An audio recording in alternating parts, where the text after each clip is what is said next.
عليكم ورحمة الله وبركاته. أهلا بكم من جديد في الحلقة السابعة من مستوى الأول لكورس تعلم اللغة الإنجليزية لكل محبي اللغة الإنجليزية في جميع أنحاء العالم.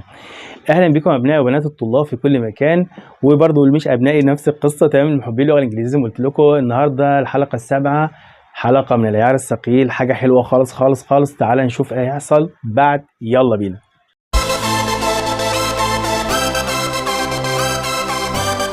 اهلا بكم حبايبي مره تاني. النهارده ان شاء الله هنتكلم على حاجه عندي اسمها الباسيف ادجكتيف، يعني صفات الملكيه. صفات الملكيه يعني لما انا احب اعبر عن حاجه انها تكون مثلا ملكي انا او ملكك انت او ملكه هو او ملكها هي مثلا، تمام، او ملكنا احنا الى اخره، تمام.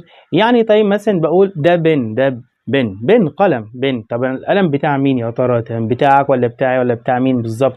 فانا عايز انسبه لنفسي، مثلا ده بتاعي. فانا ايه الحاجه اللي انا هستخدمها عشان اقول ان ده ملكي انا؟ تمام، قلمي انا. تعال نشوف كده مع بعض. اول اداه هنا بيقول لي اداه الملكيه الاولى اسمها ماي.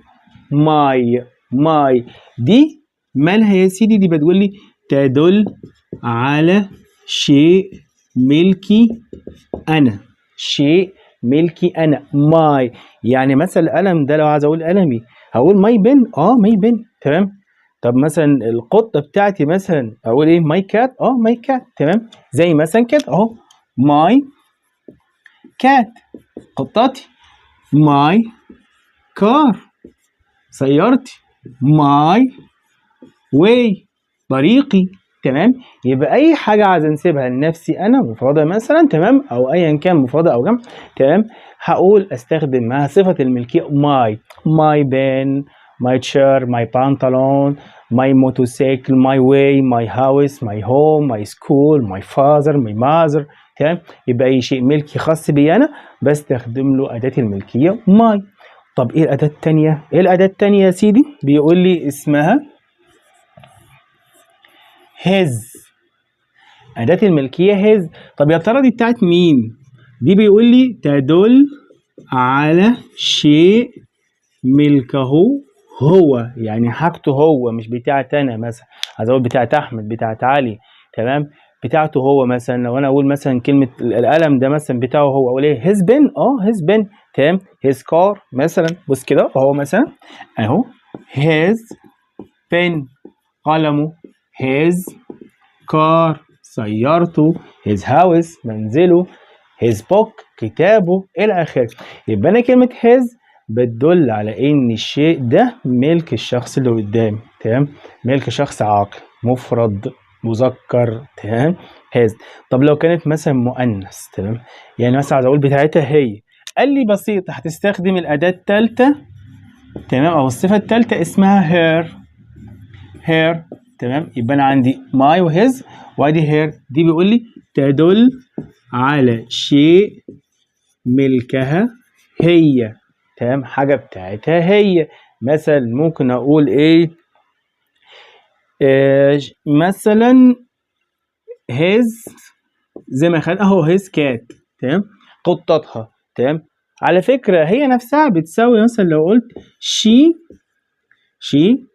مثلا has a cat، هي بتمتلك قطة. هي نفس القصة his، باردون هنا آسف، her cat، تمام، قطتها، ماشي. يبقى her cat يعني قطتها. هي نفسها لو قلت she has a cat، she has a cat، تمام، هي قطتها بتساوي her cat، لأن أداة الملكية تقريبا في المعنى هي وهاز وهاف يعتبر شيء واحد، بس طبعا اختلاف في التكوين، تمام. ان صفه الملكيه بتيجي بعد الاسم على طول، يعني قبل الاسم على طول، ملحقه بالاسم او شيء مختصر. اما هاف وهاز تعتبر كفعل، ثم يجي بعدها الاسم يسبق اداه ايه؟ نكره، تمام. يبقى انا عندي ماي لو حاجه ملكي انا، هيز لو ملكه هو، هير لو ملكها هي. طب لو حاجه غير عاقل مثلا، تمام، لو بتكلم على حاجه غير عاقل اهو، قلت كده مثلا القطه بتكلم على ديلها، مثلا بتكلم مثلا على شعرها، زرافه على رقبتها، جالي هتستخدم اتس دي الغير العاقل. دي بيقول لي اهو تدل على شيء ملك لغير العاقل، حاجة لغير العاقل. تمام. زي مثلا لو قلت مثلا its tail، ديلها is long، يكون طويل. its tail is long غلط. its tail is long على طول، مفيش عندي بتسبق الاسماء دايما، اما long عندي دي صفه. تمام. طويل. تمام. يعني زي لها يكون طويل. هي نفسها مثلا لو انا قلت the cat has، لديها مثلا a tail، زي او ممكن along tail زي طويل. تمام. هي نفسها بتساوي في المعنى. يبقى هنا اتس تمام بتدل على ملك شيء لحد غير عاقل. اتس، يبقى انا كده اخدت 4 صفات حتى الان من الملكيه. ماي تدل على شيء ملكي انا، هيز تدل على شيء ملكه هو، هير تدل على شيء ملكها هي، واتس تدل على ملك شيء لغير العاقل. تعال نكمل باقي الصفات الملكيه بعد ما نعمل ريموف للسبورت. طيب دلوقتي احنا شباب مع بعض لو احنا مثلا عايزين نقول حاجه ملكنا احنا. تمام. مثلا احنا موجودين في الفصل وقلنا الفصل ده بتاعنا، فصلنا مثلا. تمام. او كتابنا او استاذنا او مدرستنا. تمام. بنتكلم علينا احنا نحن. قال لي بسيط جدا، هنستخدم اداه اسمها اور اهي. تمام. صفه الملكيه رقم 5 اهي، 5 اسمها اور. تمام. اور دي بيقول لي تدل على شيء ملكنا نحن. اور امام اور زي مثلا our class فصلنا، our home منزلنا. تمام. our teacher مدرسنا. تمام. our book كتابنا، our pen قلمنا، our street شارعنا. تمام. our country بلدنا. تمام. يبقى our هنا بتدل على شيء ملكنا احنا. طيب نفس القصة مثلا لو احنا عايزين نقول مثلا حاجة ملككم انتوا. تمام. هنقول ايه مثلا؟ تمام. او ملكهم هم. تمام. بلاش نخلي ملكنا انتوا بعدين. ملكهم مثلا عايز اقول بتاعتهم هم. تمام. قال لي هتستخدم الأداة رقم 6 وهي their بمعنى حاجة ملكهم هم اهو، تدل على شيء ملكهم هم. تمام. يعني مثلا عايز اقول قلمهم، كتابهم، شارعهم مثلا. لو انا قلت مثلا الفراء بتاع القطة مثلا، الشعر بتاعها، اقول مثلا القطط مثلا fur فروتهم او شعورهم مثلا. خلي بالك هي مثلا لو انا قلت the cats جمع، خلي بالك عشان هنتكلم على شيء جمع. the cats مثلا have يمتلكوا، طبعا استخدمنا have عشان بتيجي مع الجمع have. مثلا brown fur. تمام. brown fur يعني فرو بني. تمام. اللي هو الفراء البني. تمام. او فراء بني اللي هو الشعر بتاعها يعني. هي نفسها لما قلت their fur شعرهم او حاجه بتاعتهم هم. نفس القصه طبعا العم هاب هنا عبر عن عن الملكيه، عبر عن الملكيه وليس صفه ملكيه، في فرق بين الاثنين. طيب لو انا حبيت مثلا اقول حاجه ملكك انت او ملكك انت او ملككم انتم او انتن، دي بسيطه جدا. اخر واحده عندنا هنختم بيها هي اسمها يور. دي بتدل هنا بيقول لي تدل على شيء ملكك انت او انتم. تمام. دي بسيطه جدا. مثلا زي مثلا اقول لك يور هاوس مثلا منزلك. تمام. او زي ما كنا بنسال من شويه مثلا كنت اقول لك مثلا واتس يور نيم، ما يكون اسمك انت اهو. بص كده عندي استخدمنا يور عشان بخاطبك يعني. طب لو حبيت تجاوب مش هتقول لي يور طبعا، انت هترد على حاجه ملكك. هترد على ايه؟ انا مثلا هقول اسمك ايه؟ هتقول لي اسمي انا كذا. هتقول مثلا ماي نيم كذا مثلا، واخد بالك؟ يبقى انا هنا بغير اداه الملكيه في حاله السؤال والاجابه. تمام. لكن لو في جمله بستخدمها حسب الشيء المملوك او الشيء المتحدث اللي بيتكلم عنه، زي مثلا لو قلت لك my book my street، تمام، my teacher my father my mother my friend صديقي، my boy ابني، تمام، او ولدي، تمام، او ايا كان my girl الى اخره. طيب كده احنا خلصنا صفات الملكيه، دول مهمين جدا نقولهم تاني مع بعض: my وhis وهير واتس واور وزير ويور، كل واحده ليها استخدامها. تعال نشوف مع بعض الجزء الثاني.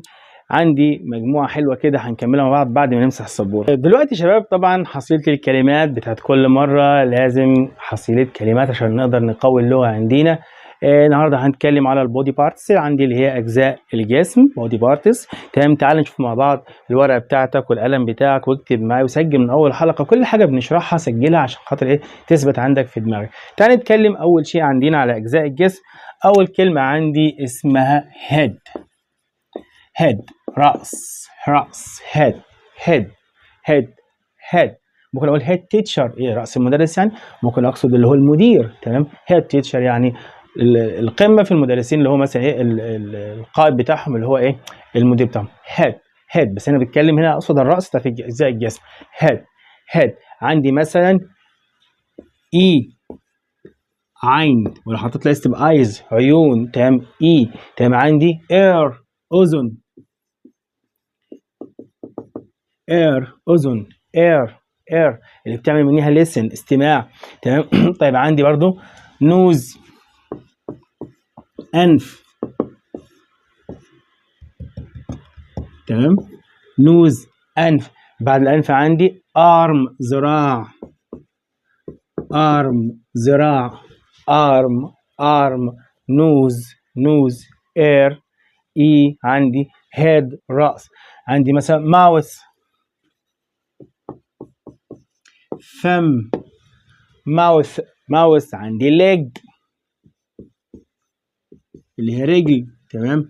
عندي هاند اللي هي يد، هاند هاند هاند، تمام، هاند يد. عندي فوت قدم، فوت فوت فوت. عندي نو ركبة، الركبة بتاعت الرجل القدم، تمام. خلي بالك عندي الكي طبعا ايه سايلنت. طب دي معظم اجزاء الجسم بتاعتنا. طبعا الكلمات دي لازم تتحفظ، خلي بالك مهمة جدا عشان تقوي حصيلتك في اللغة، تمام. ممكن اقول I have a head، انا لدي رأس. I have a head. I have two eyes، انا لدي 2 عيون، تمام. I have two ear، انا لدي 2 اذن. head e، ear nose، arm hand mouth leg foot no، تمام. دي اجزاء الجسم. برضو طبعا ما ننساش اهم حاجه في كل كورس عندنا الفيربس، الافعال، عشان اقدر استخدمها في الجمله. تعالى ناخد بعض الافعال مهمه جدا. زي عندنا مثلا touch. touch يلمس، دي بتستخدم مع ايه اجزاء الجسم. مثلا I touch the book، انا المس الكتاب. I touch my body، انا المس جسمي، تمام. خد بالك touch touch touch يلمس. smell smell يشم، smell smell touch smell touch smell. hear يسمع، hear يسمع يسمع. I am here، أنا أسمع by my ear، تمام، بواسطة إيه أذني، تمام. hear hear hear. taste taste يتذوق، يتذوق taste taste. طبعا بايلانج اللي هو إيه اللسان. taste. عندي see، تمام، see see يرى، see see see يرى، see I see أنا أرى، أو I see أنا أفهم، برضه تيجي معنى إيه أنا أفهم، تمام. can أستطيع، can I can go to school، أنا أستطيع أن أذهب إلى المدرسة. I can، تمام. خد بالك إن can دايما بيجي بعدها فعل، ماشي، يعني can دي ليها قصة، يعني هنا الأجزاء دي كلها بيجي بعدها اسم مثلا أو الكلام ده كله ممكن نتفق، لكن can بالذات لازم يجي بعدها فعل تاني، والفعل التاني ده بيكون دايما في المصدر. تمام، زي مثلا I can see، أنا أستطيع أن أرى. I can see with my eyes، بواسطة عيون. with معناها مع، my eyes اللي هي العيون طبعا كجمع. استخدمنا هنا أداة الملكية اللي احنا خدناها إيه من شوية. I can see with my eyes. I can touch with my hand، أنا أستطيع أن ألمس إيه بإيدي. تمام. لكن في تاني حاجة عندنا اسمها but بمعنى لكن. طبعا كان قلنا بمعنى إيه؟ يستطيع. but هنا بتفيد الاعتراض، يعني عكس الإيه؟ الجزء الأولاني، أو بنسميها كلمة اعتراضية على الجملة الأولانية. بص كده بيقول لك مثلا I can run، أنا أستطيع أن أجري. I can run but I can't، بين فيها I can't fly، لكن ما أقدرش أطير، ما أقدرش إيه أستطيع أن إيه أطير. يبقى هنا عندي but مع can بتفيد الاعتراض. الجملة التانية تعترض على الأولانية بمعنى صح، عكس الجملة إيه الأولى اسمها بتفيد التعارض. يبقى can دايما بيجي بعديها فعل، تمام، verb، واخد بالك أهو. أما لو استخدمت معاها but يبقى but هنا هتستخدم can في الأول، كانت في الناحية التانية، أو العكس، واخد بالك. المهم الاتنين بيعترضوا بعضهم. زي مثلا I can run، أنا أقدر أجري but I can't fly، أنا لا أستطيع إيه أن أطير. تمام. طيب ده كان هنا ملخص حصتنا النهارده على صفات الملكيه الباسيف ادجكتيف. تمام، ببساطه خدنا شويه كلمات برضو تمام لاجزاء الجسم يا ريت تحفظوا. خدنا كمان افعال مهمه جدا يا ريت تحفظوا برضو. ويا ريت نبدا شباب في تكوين الجمل. احنا كده خدنا الضمائر وخدنا افعال وخدنا اسماء، فنبدا بقى ايه نكون جمل مع بعض. ممكن تسيبها لي في الكومنتات او تصورها لي وتكتبها لي وتبعتها لي على الخاص. تمام، مش مشاكل برضو. تمام. المهم انك تبدا تكون جمله شويه، جمل بسيطه يعني ما تطولش على نفسك. فعل واسم بعديها او صفه، حاجات كده خفيفه. تمام، بحيث ان انت يعني ايه ما تتجلش على نفسك. اوكي. طيب اتمنى نتقابل ان شاء الله في الحلقات القادمه وتكونوا استفدتوا النهارده. ما تنسوش اللايك والسبسكرايب والشير عشان الكل يستفيد. تمام، واترككم في رعايه الله وامنه، والسلام عليكم ورحمه الله وبركاته.